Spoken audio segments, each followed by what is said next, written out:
సంతానం కావాలన్న మీ కలను నిజం చేసుకోండి. 49 అంటే సంతానం, 49 అంటే సంతోషం. వివరాలకు సంప్రదించండి. నమస్తే, మీరు చూస్తున్న సుమన్ టీవీ. నేను మీ కీర్తి.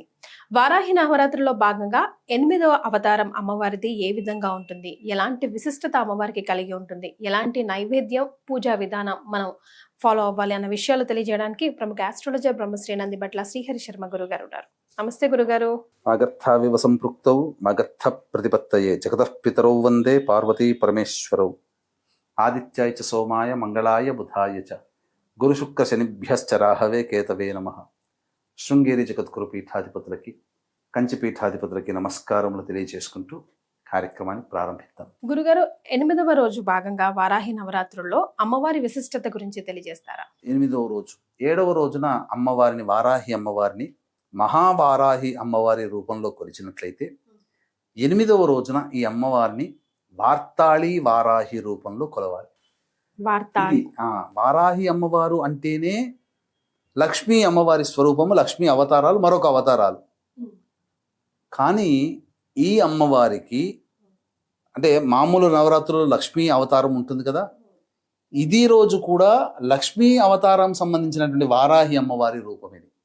వార్తాళి వారాహి అమ్మవారు విశేషంగా ఈ అమ్మవారిని పూజించడం ద్వారా ధనకనక వస్తు వాహనాలు సమృద్ధిగా లభిస్తాయి.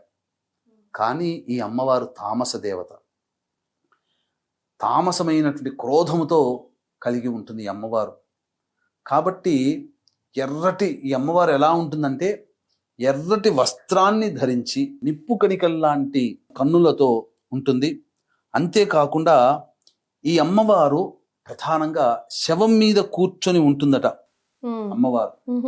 3 కన్నులు ఉంటాయట. ఈ 3 కన్నుల నుంచి అగ్నికీలలు వెలువడుతున్నట్టుగా ఉంటుంది వార్తాళి వారాహి అమ్మవారు. 3 కన్నులు కలిగినటువంటిది స్వప్నవారాహి అని ఇంతకుముందు చెప్పుకున్నాం కదా. ఈ అమ్మవారు వార్తాళి వారాహి అమ్మవారు కూడా 3 కన్నులు ఉంటాయట. ఎర్రటి వస్త్రాల్ని ధరించి ఉంటుందట, శవం మీద కూర్చొని ఉంటుందట. కాబట్టి ఈ 8వ రోజున వార్తాళి వారాహి అమ్మవారి పూజలో భాగంగా ఈ వార్తాళి వారాహి అమ్మవారిని ఇలా కూర్చొని ఎర్రటి వస్త్రాలు ధరించి శవం మీద కూర్చొని ఉండి నిప్పు కణికల్లాంటి 3 కన్నులతో తేజోయమానంగా విరాజిల్లుతున్నటువంటి ఆ అమ్మవారిని భావన చేసుకుంటూ ఈ 8వ రోజున గనక పూజ చేసినటువంటి వ్యక్తులకి అమ్మవారి అనుగ్రహం చేత ప్రధానంగా లక్ష్మీ ప్రాప్తి కలుగుతుంది. అయితే ఈ అమ్మవారు ఎలా ఉంటుందంటే నీలి రంగులో ఉంటుందట. నీలం కలర్లో ఉండి ఎర్రటి వస్త్రాలు. ఇప్పుడు సాధారణంగా బయట దొరికే వారాహి అమ్మవారి చిత్రపటాల్లో నీలం రంగు చేతులతో కలిగి ఉంటుంది. 4 చేతులు ఉంటాయట. ఆ 4 చేతుల్లో ఒక చేతిలో రోకలి, ఒక చేతిలో నాగలి, ఒక చేతితో అభయహస్తం, ఒక చేతితో వరద హస్తం ఉండి ఆ విధంగా ఉంటుందట అమ్మవారు. అంటే నీలవర్ణము, ఎర్రటి వస్త్రాలు, 3 కన్నులు, శవం మీద కూర్చొని రోకలి, నాగలి, అభయము, వరదహస్తముతో ఉన్నటువంటి అమ్మవారిని తదేకముగా భావన చేసుకుంటూ ఈ 8వ రోజున ఎవరైతే పూజ చేస్తారో ఆ అమ్మవారి అనుగ్రహం వలన లక్ష్మీ ప్రాప్తి, ధనం కావాలి అనుకునేవాడు, రుణగ్రస్తుల నుంచి విమోచనం పొందాలనుకునే వాళ్ళకి రుణ విమోచనం అయిపోతుంది. ధనం కావాలనుకునే వాళ్ళకి ధనం సంప్రాప్తం అవుతుంది.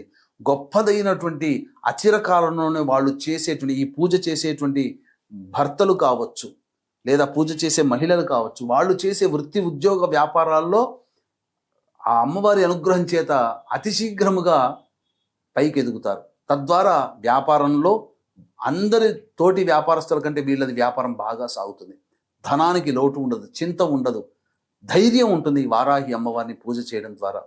కాబట్టి ప్రతిరోజు లాగానే ఈ 8వ రోజు కూడా పూజ చేసేసుకునేటువంటి వాళ్ళు ఇంకొక రోజుతో సమాప్తమైపోతుంది. చక్కగా పూజ చేసుకున్నాము, లేదా మధ్యలో 7వ రోజు మొదలుపెట్టిన వాళ్ళు, 5వ రోజు మొదలుపెట్టిన వాళ్ళు, 3వ రోజు కూడా మొదలుపెట్టినటువంటి వాళ్ళకి ఈ పూజలన్నీ చేసుకుంటున్నాము. కానీ ఇంతకుముందు పూజలు అనేటువంటివి మనం చేసుకోలేదు మిగతా రోజులై. ఆ అమ్మవార్ల యొక్క అనుగ్రహం కూడా మనం కలగలేకపోతుంది. మధ్యలోంచి మొదలుపెట్టాం కదా అని భావన చేసుకునేటువంటి వాళ్ళకి, ప్రతిరోజు పూజ చేసుకునే వాళ్ళకి పూజ, హోమము, పూర్ణాహుతితో ఆ పూజ సంపూర్ణమవుతుంది. అలాగే ఏ ఇతర కారణాల వల్లనైనా కానీ పూజలు చేసుకోకుండా ఉండి బాధపడుతూ ఈ పూజ అనుగ్రహం, అమ్మవారి ఫలితాన్ని మనం పొందలేకపోతున్నాం అనేటువంటి వాళ్ళకి చక్కటి ఆనందకరమైనటువంటి వార్త మన పీఠం ఆధ్వర్యంలో జూలై 5వ తారీఖు రోజున చక్కగా ఈ 9 అవతారాలకి సంబంధించినటువంటి 9 అమ్మవారి యొక్క హోమాది కార్యక్రమాలు మధ్యాహ్నం 3 గంటలకి 5వ తారీఖు రోజున ప్రారంభమవుతుంది. 12 గంటల లోపల మీ గోత్రనామాలు నమోదు చేసుకోవచ్చు. ఈ కార్యక్రమంలో నమోదు చేసుకున్నటువంటి వాళ్ళకి శక్తిపాతము చేయబడినటువంటి శంకరుంగలి మాలని అందివ్వడం జరుగుతుంది. రైట్. మరి 8వ రోజు అమ్మవారి అవతారంలో భాగంగా ఎలాంటి నైవేద్యం సమర్పించాలంటారు గురుగారు? ఈ అమ్మవారికి చక్కెర పొంగలి లేదా బెల్లముతో చేసినటువంటి ఏ స్వీట్ అయినా కానీ ఈ అమ్మవారికి నైవేద్యంగా పెట్టవచ్చు. రైట్, చాలా సంతోషం అండి. ఇంకొక విశేషం కూడా ఉందమ్మా. ప్రత్యేకమైన విశేషం ఏంటంటే ఈ వారాహి నవరాత్రులు ప్రారంభమయ్యేది ఆరుద్ర నక్షత్రం. 10వ తేదీ అనగా శుక్రవారం నాడు అమ్మవారి ఉద్వాసన చెయ్యకూడదు కాబట్టి శనివారం నాడు దశమి తిథి రోజున ఉద్వాసన చెయ్యాలి. కానీ ఆ శనివారం దశమి తిథి రోజున ఉన్నది కూడా స్వాతి నక్షత్రం. అంటే ప్రారంభించే రోజు సమాప్తమయ్యే రోజు రెండూ కూడా రాహు నక్షత్రాలే. ఈ వారాహి అమ్మవారి రూపం కూడా రాహుస్వరూపం. ఎందుకంటే సగం వరకు దేహమే మానవ రూపం, మిగతాదంతా మరి ఒక రూపం. రాహు కూడా మొండె రూపం వరకే రాహు, తలకాయ రాహుది కాదు. కాబట్టి ఈ రాహు నక్షత్రంలో ప్రారంభమై రాహు నక్షత్రంలో నవరాత్రులు సమాప్తమవుతున్నాయి. కాబట్టి ఎవరైనా ఈ వారాహి అమ్మవారిని చేసుకుంటే ఖచ్చితంగా ఈ సంవత్సరం అంటే 2025 చెడు కాలం చూస్తున్నాం. ప్రపంచమంతా హాహాకారాలు చేస్తున్నాయి, యుద్ధాలు, వాతావరణం, ఆస్తి నష్టం, జన నష్టం జరుగుతుంది, ప్రకృతి విపత్తులు వస్తున్నాయి. అటువంటి సమయంలో ఈ అమ్మవారిని ఆరాధన చేయడం ద్వారా మనం రక్షింపబడతాము, దైవానుగ్రహం మనకు కలుగుతుంది, మనకు మన కుటుంబానికి కలుగుతుంది. ఇటువంటి అద్భుతమైనటువంటి కలయికలు కలిగినటువంటి రోజు కాబట్టి చక్కగా ఆచరించండి, తరించండి. చాలా సంతోషం గురుగారు. కులంకుశంగా ప్రతి ఒక్కటి కూడా వారాహి అమ్మవారికి సంబంధించి వివరించారు. ధన్యవాదాలు. సర్వం శ్రీ ఉమామహేశ్వర పరబ్రహ్మార్పణమస్తు.